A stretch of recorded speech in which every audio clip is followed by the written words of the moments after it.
Okay, let's start on round 4. I'm going to start round 4 with 2 chain just to get our hook in the position it needs to be to kind of kick off proper.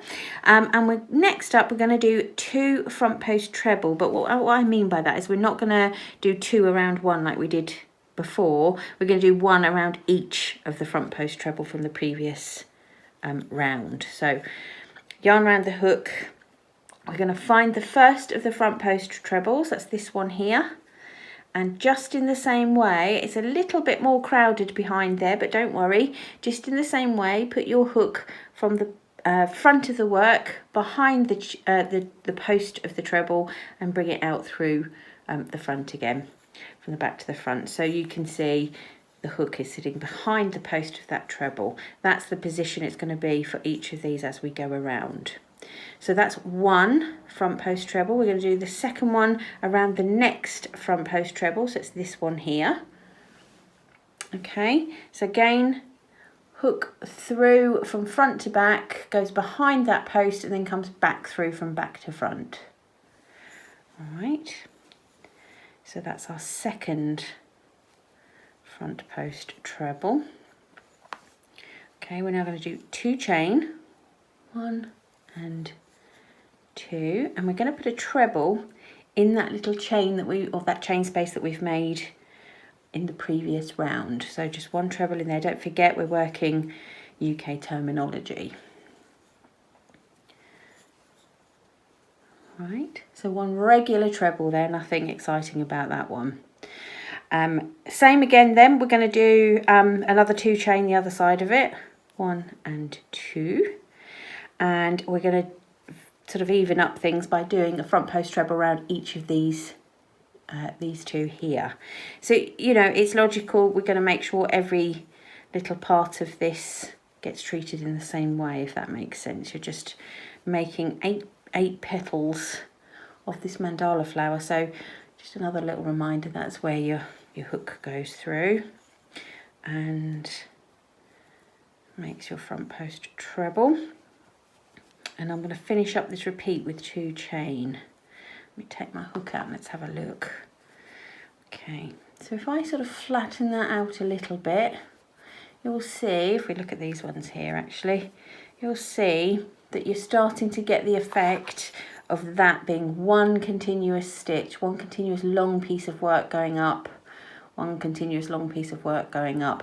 So we're starting to form the petals of our mandala. So that there was our repeat. Let me just read that out again. So we have 2 front post trebles, so 1 around each of those. Then we have 2 chain, then we make 1 treble in our chain space here, and then 2 chain, then 2 front post treble again. So each of those little 8 segments are going to be treated in the same way. So I'm going to go around, finish that, and I'll see you at the end. And I'm now doing the last repeat of this pattern. As I've worked round, I've realised that there's one potential place you could get tripped up if you get interrupted, or if you, I don't know, put it down, make a cup of tea, whatever it is, and that is the placement of these trebles, these sort of standalone trebles, and I'll show you what I mean in a moment. That treble that kind of falls between the 2 front post trebles.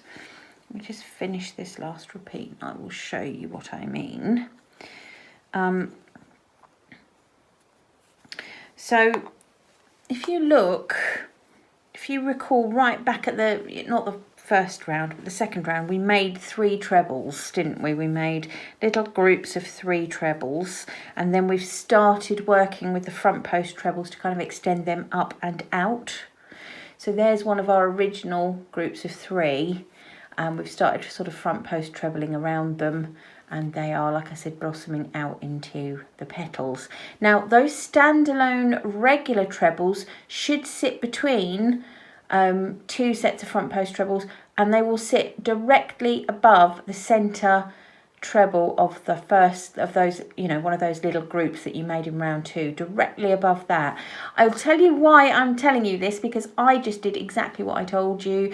Stopped and made a quick cup of tea, came back to it and noticed I've been putting trebles in here, which is completely the wrong place.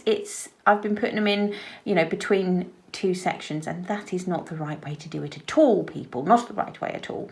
So at the end of this, you should have now 32 front post trebles, 8 standalone trebles, and a whole bunch of 2 chain spaces. Okay, that's how things should be looking. And it's going to start looking a little bit bunched, but don't worry, because magical blocking happens right at the end of this and it will blossom and be gorgeous. So just as we've done before, I'm going to take my hook out. I'm going to put it in the top of that first front post treble. Thus, I'm going to grab the loop again. Just checking that you can still see what I'm doing. You can. And pull it through to the back. So we're ready to go.